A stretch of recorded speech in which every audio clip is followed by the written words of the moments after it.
욥기 39장입니다. 욥기 39장 1절로 30절 말씀 한 목소리로 봉독하겠습니다.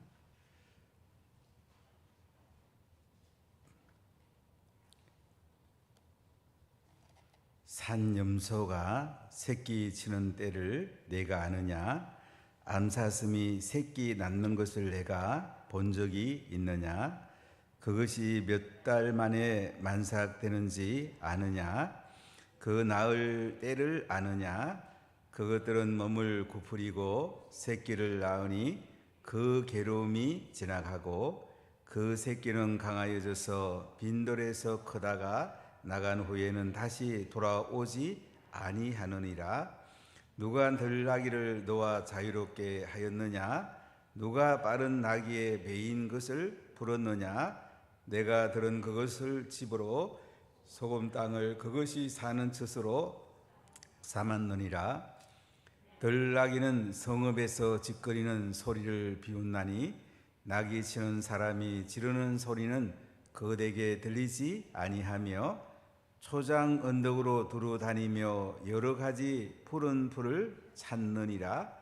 들소가 어찌 기꺼이 너를 위하여 일하겠으며 내 외양간에 머물겠느냐? 내가 능히 줄로 메어 들소가 이랑을 갈게 하겠느냐? 그것이 어찌 골짜기에서 너를 따라 쓰레를 쓸겠느냐?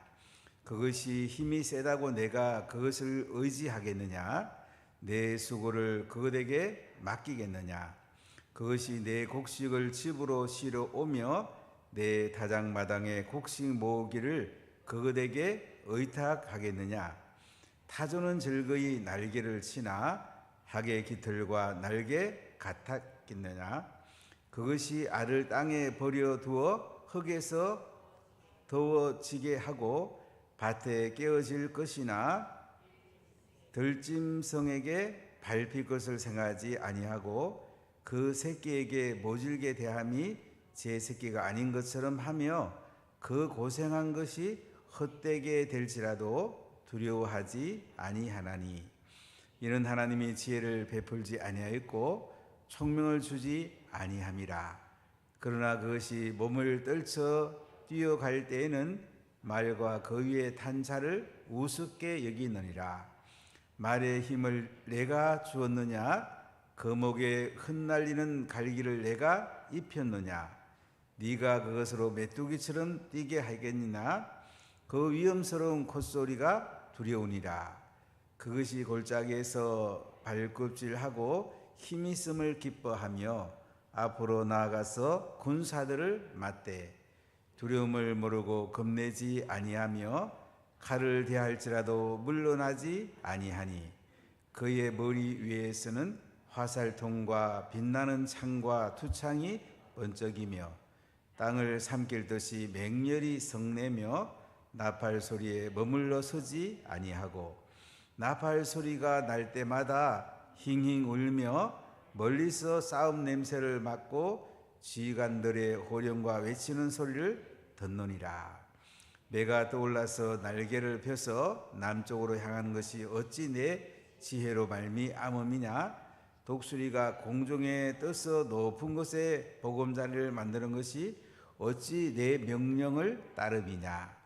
그것이 낭떠러지에 집을 지으며 뾰족한 바위 끝이나 험준한 데 살며 거기서 먹이를 살피나니 그 눈이 멀리 봄이며 그 새끼들도 피를 빠나니 시체가 있는 곳에는 독수리가 있느니라. 아멘. 욥기 38장부터 42장까지는 욥이 하나님을 만나서 하나님의 음성을 듣는 것을 볼 수가 있습니다. 세 친구가 인간적으로 욥의 고난받을 때에 유리했지만은 아무 도움이 되지 못하고 오히려 상처만 받았습니다. 엘리후가 욥을 하나님께로 인도합니다. 욥은 하나님을 만나게 되고 하나님의 음성을 듣게 됩니다. 우리가 인간적으로 위로하고 조언하는 것이 조금은 도움될 수도 있습니다. 그러나 모든 문제의 고난 가운데 인간의 생각을 가지고는 진정한 위로가 될 수가 없습니다. 십자가에 빌려 죽으시고 부활하신 예수님, 그 은혜가 임하고 예수님의 보혈이 덮이고 성령이 임할 때 우리의 진정한 위로와 지혜와 새 힘을 얻을 수가 있습니다. 하나님이 인간을 지었기 때문에 우리는 하나님의 음성을 듣는 것이 최고의 은혜고 복입니다. 하나님이 해결하지 못할 문제는 하나도 없습니다. 하나님은 모든 문제를 해결할 수 있고, 설령 하나님이 고난을 두더라도 고난이 유익되게 하십니다. 고난을 겪을 동안은 사실 얼마나 힘이 듭니까? 빨리 지나가기를 원하는데, 고난이 지나간 뒤에 지나온 세월을 돌아다보면 하나님이 나를 연단을 통해서 정금같이 하나님의 형상으로 빚으셨구나. 하나님께 감사와 찬송을 드립니다. 사람들은 다 변하고 싶고 쉽게 하고 싶고 잘 되기를 원합니다. 그러나 이것이 때로는 우리에게 인생 전체를 봤을 때 별 도움이 안 될 때가 때로는 있습니다. 때로는 가시밭길을 갈지라도, 눈물 흘리는 길을 갈지라도, 고난의 십자가를 지고 갈지라도, 지금은 힘들지만 인생에 지나온 자국자국을 뒤를 돌아다 보면 하나님이 일하셨구나, 하나님의 섭리였구나, 하나님이 내 인생을 이끌어 오셨구나, 하나님께 감사와 찬양을 드리게 됩니다. 오늘 시편 39편은 38편에 이어서 하나님께서 폭풍우 가운데 욥에게 말씀하시면서 무지한 말로 생각을 가리운 자가 누구냐, 무지한 말로 생각을 어둡게 하는 자가 누구냐, 이렇게 하나님은 말씀하시면서 70여 가지의 질문을 하십니다. 땅의 기초를 누가 놨지? 바닷물이 더 이상 넘지 못하도록 한계를 누가 지은 거야? 하늘에 뜨는 별이 운행하는 것은 누가 다스리고 있지?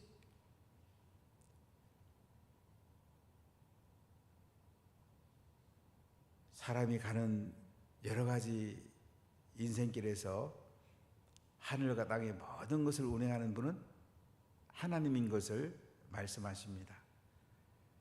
번개를 내시고 천둥을 내시고 비를 내리게 하신 분이 하나님인 것을 말씀을 하시는데, 하나님 욥에게 계속 묻습니다.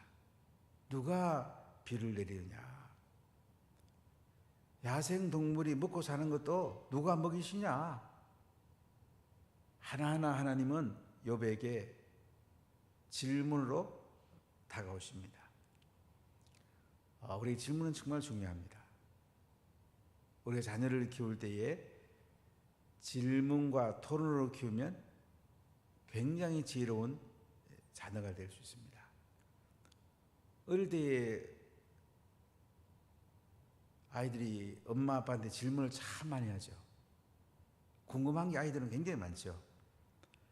근데 질문을 함께 풀어나가면 아이들이 굉장히 즐겁게 됩니다.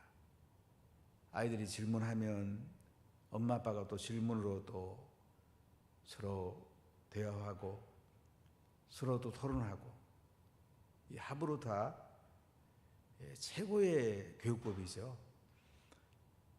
미국의 하버드라든지 예일이라든지 아이비리그 대학에 공부하는 방법은 의외로 단순합니다.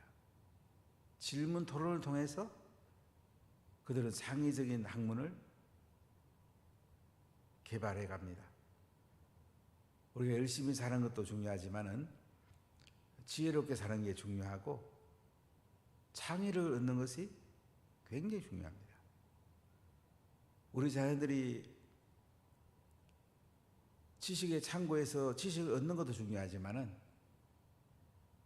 그것을 얻는 길을, 창의력을 갖는 것은 훨씬 더 중요합니다. 하버드에서 공부 한 번 하고 얘기하는 가운데 제가 질문했어요.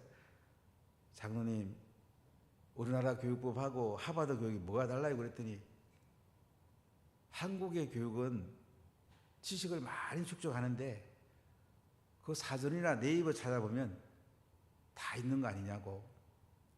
하버드의 교육은 단순하지만은 하브루타를 통해서 지혜를 얻고 지식을 스스로 얻어가는 창의력이 곡이 다릅니다. 저는 굉장히 와닿더라고요. 우리는 자녀들에게 지식을 많이 쌓아가지고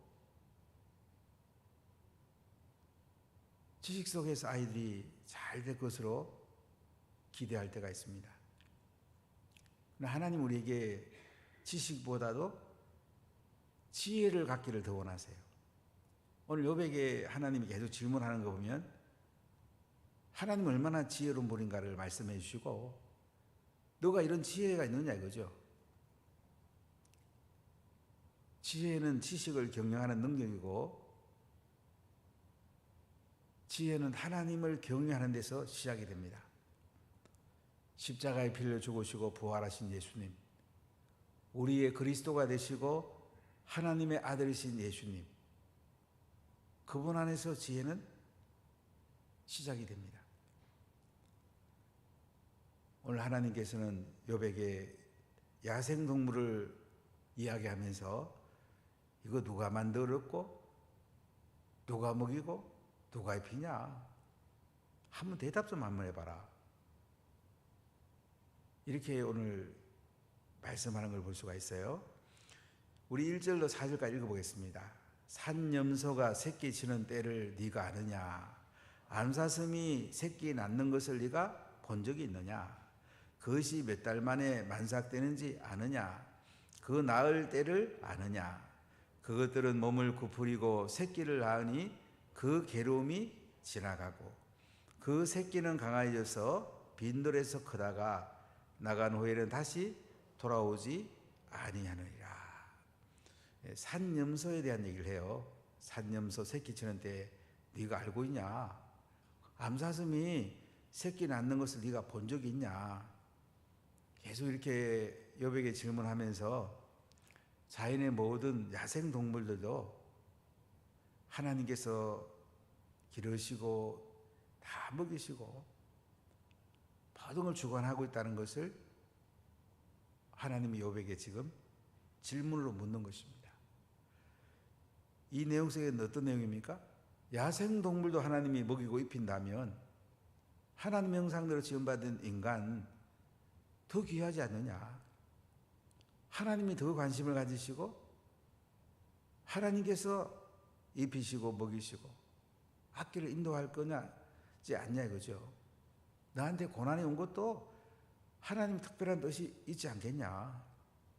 하나님이 다 이렇게 야생동물도 다 먹이시는데 하물며 인간, 특히 경건하게 살았던 욥 같은 너 다 내가 알고 있다.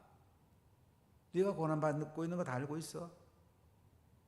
고난 중에 너는 하나님의 뜻을 알게 될 것이고 하나님 형상을 담게 될 것이고 지난 뒤에는 고난이 내게 유익하구나 하는 것을 알게 될 거야. 하나님 마음은 이 마음이죠. 야생동물보다도 하나님 형상대로 지음받은 인간, 특히 예수님의 은혜로 십자가에 예수님의 살가치를 피를 쏟아부어 갖고 구원하는 하나님 자녀, 얼마나 관심을 가지고 얼마나 하나님께서 은혜를 베푸시고 지혜를 베푸시길 원하겠냐. 여봐, 너 한번 대답해봐. 암사슴, 암염소 다 하나님께서 내가 먹이고 있단 말이야. 너 고난받는다고 그렇게 무리한 말 하면 되겠어? 자기 의를 드러내면 되겠어? 하나님 앞에 함부로 말하면 되겠냐? 이렇게 지금 하나님은 욥에게 질문하는 걸 볼 수가 있습니다. 자, 우리 5절부터 같이 읽어볼까요? 누가 들나귀를 놓아 자유롭게 하였느냐? 누가 빠른 나귀의 배인 것을 풀었느냐? 내가 들은 그것을 집으로 소금 땅을 그것이 사는 젖으로 삼았느니라. 들나귀는 성읍에서 짓거리는 소리를 비웃나니 나귀 치는 사람이 지르는 소리는 그것에게 들리지 아니하며 초장 언덕으로 두루다니며 여러 가지 푸른 풀을 찾느니라. 들소가 어찌 기꺼이 너를 위하여 일하겠으며 내 외양간에 머물겠느냐? 내가 능히 줄로 매어 들소가 일락을 갈게 하겠느냐? 그것이 어찌 골짜기에서 너를 따라 쓰레를 끌겠느냐? 그것이 힘이 세다고 내가 그것을 의지하겠느냐? 내 수고를 그것에게 맡기겠느냐? 그것이 내 곡식을 집으로 실어오며 내 타작마당에 곡식 모기를 그것에게 의탁하겠느냐? 오늘 여기 보면 들나귀, 들소 이런 얘기를 하면서 하나님께서 이 모든 것을 다스리고 계시다. 하나님의 주관 아래 있다. 모든 야생 동물을 하나님께서 먹이시고 기르시고 그들을 다 통치하고 계신데 하물며 네가 고난받는다고 하나님이 네 고난을 모르고 있는 줄 아냐? 다 알고 있어. 알고 있고 말고. 너는 하나님께 찾아와서 엎드려 기도하고 겸손히 하나님의 뜻을 묻고 순종하는 것이 네가 할 돈인데 그렇게 무지한 말로 무리한 말로 이렇게 나한테 할 수 있냐? 그래서 하나님 욥에게 이제 이렇게 말씀하고 있는 거죠. 그 다음에 타조 이야기를 하십니다. 자, 우리 13절로 18절 보겠습니다. 타조는 즐거이 날개를 치나 학의 깃털과 날개 같겠느냐? 그것이 알을 땅에 버려두어 흙에서 더워지게 하고 발에 깨어질 것이나 들짐승에게 밟힐 것을 생각하지 아니하고 그 새끼에게 모질게 대함이 제 새끼가 아닌 것처럼 하며 그 고생한 것이 헛되게 될지라도 두려워하지 아니하나니 이는 하나님이 지혜를 베풀지 아니하셨고 총명을 주지 아니함이라.